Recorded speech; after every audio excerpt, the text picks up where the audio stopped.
Okay, now we've returned outside, and if you recall, we left the oven, sealed the oven empty, and have let that continue to sustain or preheat empty to this looks like a roughly 250 degrees and rising. So once we put the food in, that cooking temperature is going to expect to stay the same, and as the day progresses for the next hour or hour and a half, that temperature will continue to sustain itself, if not get a little hotter.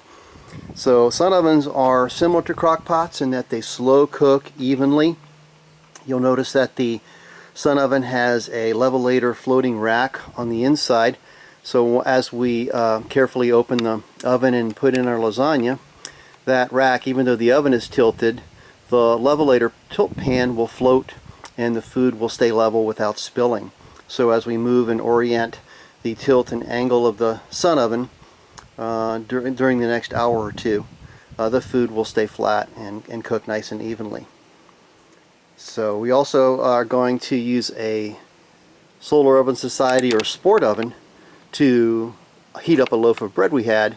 Just pulled it out of the freezer, we baked it, we're going to throw it into that oven, and we'll be able to have a delicious loaf of sourdough bread with our meal today.